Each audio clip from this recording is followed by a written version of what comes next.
Aldous के हमारा मज़हब ये सिखाता है कि जो लोग फौत हो जाते हैं उनका हर सूरत एहतराम करना है, कब्रों का एहतराम करना है। लेकिन जिसके जो किए हुए कौमी गलत फैसले होते हैं उसको ज़रूर मेंशन करना होता है, किसी की हुई कौमी करप्शन को ज़रूर मेंशन करना होता है।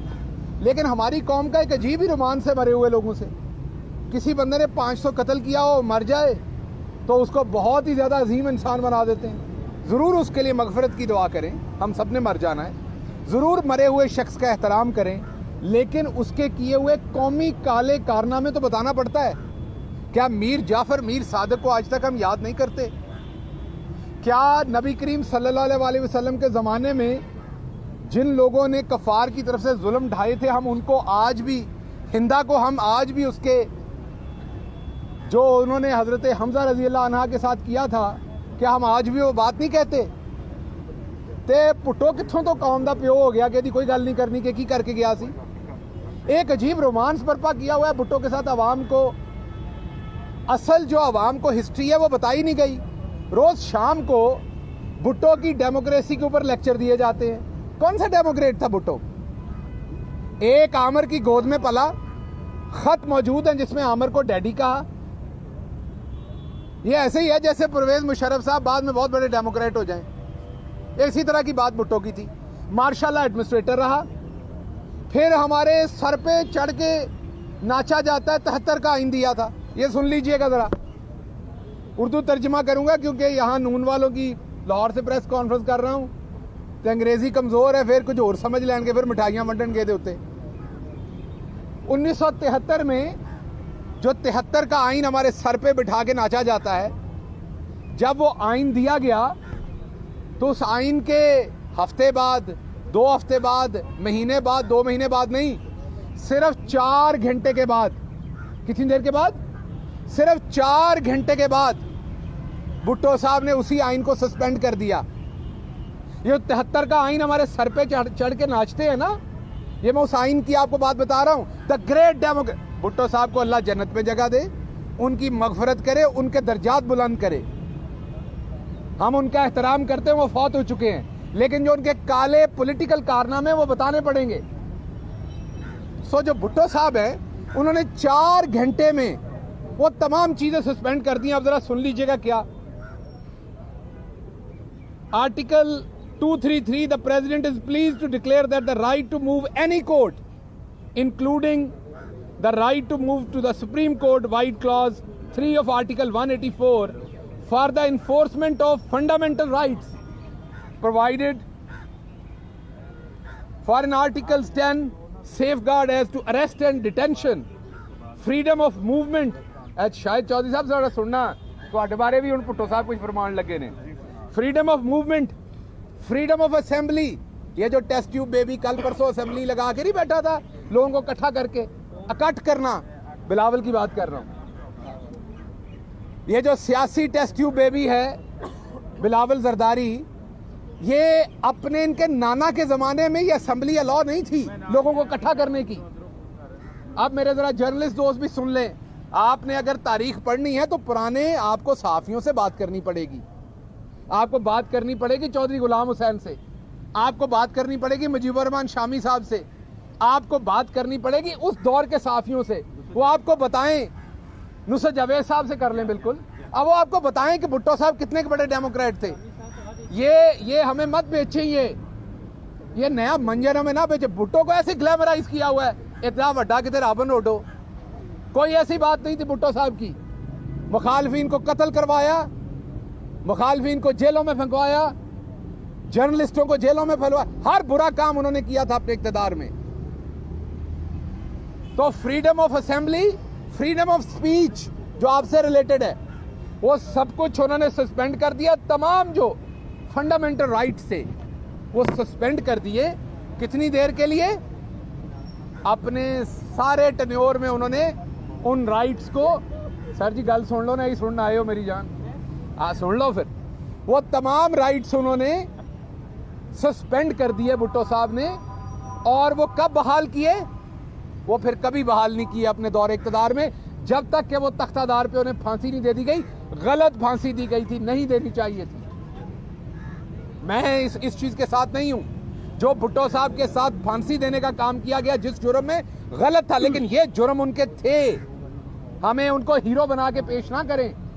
हाँ, लेकिन वो विक्टिम थे, उन्हें गलत फांसी दी गई, ये दुरुस्त है बात, नहीं देनी चाहिए थी। ये तरीका नहीं था एक ऐसे बंदे को जो चले, पहले वो डिक्टेटर था, फिर तो डेमोक्रेट होने की कोशिश की थी ना, तो किसी सही इन केसों में उन्हें देनी चाहिए थी सजा।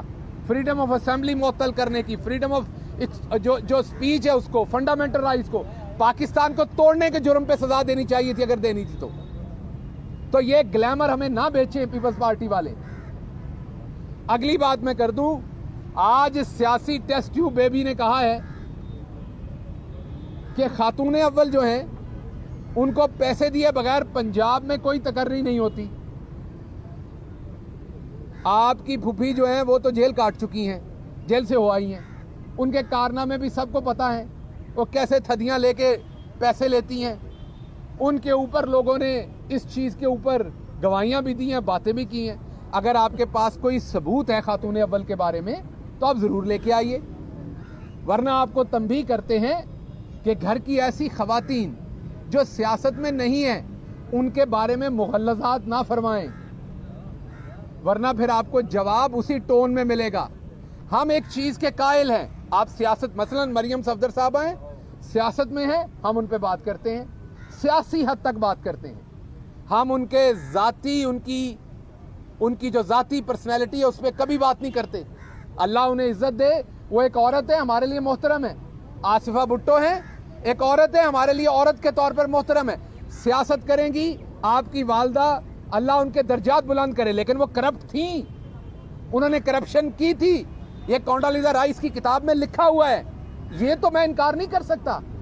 क्या वो आपको टेलीफोन के ऊपर नहीं बताती रही जो अकाउंटों में छुपा के पैसा रखा हुआ था, उसकी इंफॉर्मेशन? तो इसलिए ऐसी खवातीन की तरफ मत जाइए जो सियासत में नहीं है। अगर आपके पास किसी के बारे में कोई सबूत है तो सबूत पेश करें। ये अपनी गुलाबी उर्दू के अंदर इस तरह की मुग़ल्लज़ात ना फरमाएं, वरना आपको इसका जवाब आएगा। तो ये तो थी, मैंने आपको ग्लैमर बताना था आसिफ जरदारी साहब और उनके बेटे का। उसने कल कहा कि वो सिनेमा की टिकटें नहीं बेचता था, उसने पूरा सिनेमा ही बेच दिया था। यही तो ऐसी कहने हैं कि तेरे प्यो ने पूरा मुल्क ही बेच दिता सी इस टाइम से, तुम इसे सिनेमा की गल करते हो। वाकई टिकटा बेचन तो शुरू होया सी, फिर पूरा सिनेमा बेच दिता सी। और आपके दादा जो है ना, वो कायदे आजम रहमतुल्लाह अलैह को गालियां निकालते हुए उनकी वीडियो मौजूद है। तो इतना कोई अच्छे कारनामे सियासी आपके नहीं है। दोबारा ज़हन में रखिएगा, मैं आपके नाना पे या दादा पे कोई जाती हमला नहीं कर रहा, क्योंकि आपके अब आपने पंटर छोड़ देने जो आपने रखे हुए हैं जाती हमले और गालियां देने के लिए, पटे खोल देने ने। तुसी एक फर्क जानकर जिए। अगर बिलावल साहब आपकी जाती जिंदगी पे बात करूं, मैं बात करूं कि आप आलू खाते हैं कि गोभी खाते हैं, मैं बात करूं कि आप पानी जो है वो सादा पीते हैं या मीठे वाला पीते हैं, तो ये गलत होगी, बकवास होगी, गुस्ताखी होगी। लेकिन अगर मैं बात करूं कि आपने सिंध पुलिस की कितनी गाड़ियां गलत इस्तेमाल की हैं, आपने कितने जर्नलिस्ट वहां कत्ल करवाए हैं, आपके नाना ने किस तरह फंडामेंटल राइट्स मजरू किए, किस तरह पाकिस्तान को दो लख्त किया, ये सियासी बातें हैं। वो एक दफा एहसन इकबाल साहब से पूछा था कि क्या आपके नाना ने कायदे आजम की मुस्लिम लीग के खिलाफ इलेक्शन लड़ा था? हमारे मियाँ जाहिद सरफराज साहब हैं फैसलाबाद में, उनके अंकल ने वो इलेक्शन हराया था इनके नाना को। ये सवाल क्यों पूछने की नौबत आई? नहीं पूछने की जरूरत थी। इन्होंने एक ट्वीट किया था कि हम तीसरी नस्ल है हमारी पाकिस्तान की खिदमत और पाकिस्तान के लिए कुर्बानियां देते हुए। तो आड़ी पहली नस्ल थे पाकिस्तान के खिलाफ सी, वो तो हारी थी इलेक्शन लड़के पाकिस्तान। तो मैंने जब सवाल पूछा तो वापस उन्होंने गाली दी। तो पहले ये समझ जाएं कि सियासी सवाल का जवाब सियासी होता है। अगर आता नहीं तो फिर मुंह पे बेशर्मी की मुस्कुराहट ले आया करें, गाली ना बका करें वापस। सियासी सवाल का जवाब सियासी होता है। अभी भी जो मैंने बात की है, जो अद्दी फरियाल है, वो एक औरत के तौर पर, एक बहन के तौर पर, एक माँ के तौर पर हमारे लिए इज्जत की जगह है। उनके पॉलिटिकल कंडक्ट के ऊपर बात कर रहे हैं। हम, आपकी छोटी बहन ने आज तक कोई पॉलिटिकल ऑफिस नहीं लिया, वो हमारी बहन है।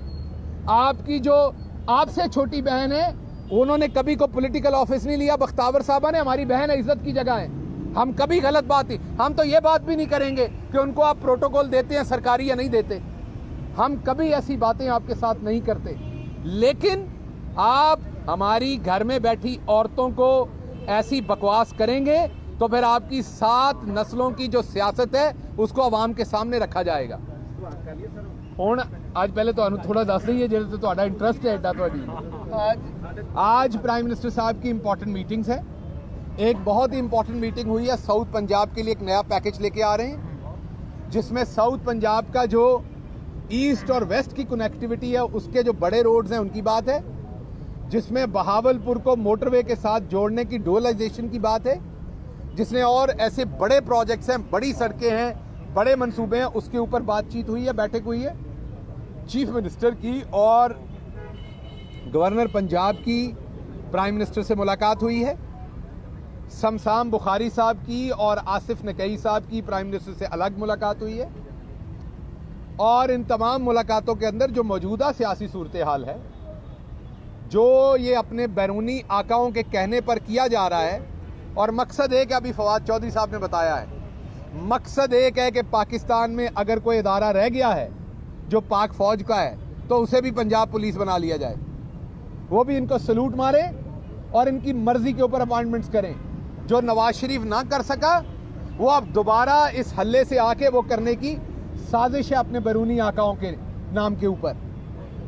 तो इसलिए उसको नाकाम बनाने के लिए हिकमत अमली तैयार हो गई है। इंशाल्लाह बहुत जल्द कौमी असम्बली के अंदर बुलाया जाएगा इजलास और इसको नाकाम बना के हमारे पास स्ट्रेटजी ए है, बी है और सी है। इंशाल्लाह ए में ही निबेड़ देंगे इन्हें। और आप जरा मैदान खुलने दें, आपको ना वहां पर ये सियासी बौने नजर आएंगे, ना ये सिंथेटिक मटेरियल से बने हुए सियासी लीडर नजर आएंगे और ना इनकी गुलाबी उर्दू की बातें नजर आएंगी। लेकिन एक बात जरूर है, इसके बाद हम बिलावल जरदारी के लिए हुकूमत की तरफ से कौमी खर्चे के ऊपर हुकूमत की तरफ से उर्दू सिखाने का इंतजाम करेंगे। उर्दू वही सिखाएंगे जो मेरे उस्ताद थे, जो डंडे भी लगाते थे और जूते भी लगाते थे, जो हमारे ज़माने के उस्ताद थे। तो उसी स्कूल में, गवर्नमेंट स्कूल में इनका एक पीरियड लगवाया करेंगे। इनको अब हमने उर्दू सिखानी। अब आपका सवाल होगा कौमी पैसे पे क्यों? ये जब बोलता है तो जब कौम सुनने की कोशिश करती है तो ये जो सीक्रेट कोड में बात करता है वो कांपें टांग रही थी, जो कांपें टांग रही, तो बंदों को मेहनत करनी पड़ती है समझने के लिए। अंसारी साहब को बड़ी मेहनत करनी पड़ती है समझने के लिए क्या क्या रहा है। तो ये जो कांपें टांग रही हैं इस तरह के जुमलों से आवाम की जान छड़ाने के लिए, ये तो हमें पता कि आपकी टांगें कांप रही हैं, लेकिन आप कह रहे हैं कांपें टांग रही हैं, तो आपकी कांपे से टांगे पे लेके आने के लिए बात, ठीक है ना। और दूसरे लफ्ज को भी सीधा करने के लिए हम आपको एक ट्यूटर रख के देंगे, गवर्नमेंट उसके पैसे पे करेगी, क्योंकि पूरी कौम नू वक्त छुपा देंदे हो तुसी। पूरी कौम ट्रांसलेशन करने ते लगी होंगी बिलावल कह की रहा आज। इसलिए हमने इस बात का जवाब देना है आपको और इंशाल्लाह जल्द देंगे। पहले जरा आपकी अदम एतमाद को हम कर लें। हुण तुसी जेड़ा सवाल तुहानू बड़ा काला आया होया वो पूछो जरा।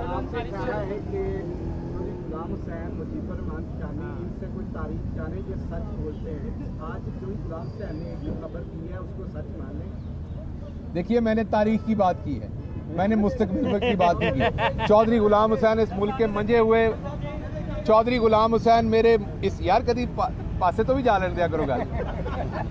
चौधरी गुलाम हुसैन साइड पोज भी एडा माड़ा तो नहीं जिड्डा तुसी बनाया हुआ है। चौधरी गुलाम हुसैन इस मुल्क के मंजे हुए जर्नलिस्ट हैं, लेकिन वो जर्नलिस्ट हैं, वो मुस्तकबिल का हाल नहीं बताते। मैंने माजी की बात की थी, मैंने आपको करेक्शन कर दी है कि देखिए हर सहाफ़ी का अपना ज़राए होते हैं, अपना उसका एक मतमा नज़र होता है। मैं उनका बड़ा एहतराम करता हूँ, हमारे बुजुर्ग हैं। और मैं सिर्फ आपको ये कहना चाहता हूँ कि वज़ीर आज़म साहब ने मुझे जो डायरेक्शन दी है कि इसके ऊपर जो जवाब देना है वो बड़ा क्लियर है कि पंजाब के चीफ मिनिस्टर कौन है, वो वज़ीर आज़म ने फैसला किया था। पंजाब का चीफ मिनिस्टर चेंज करना या नहीं करना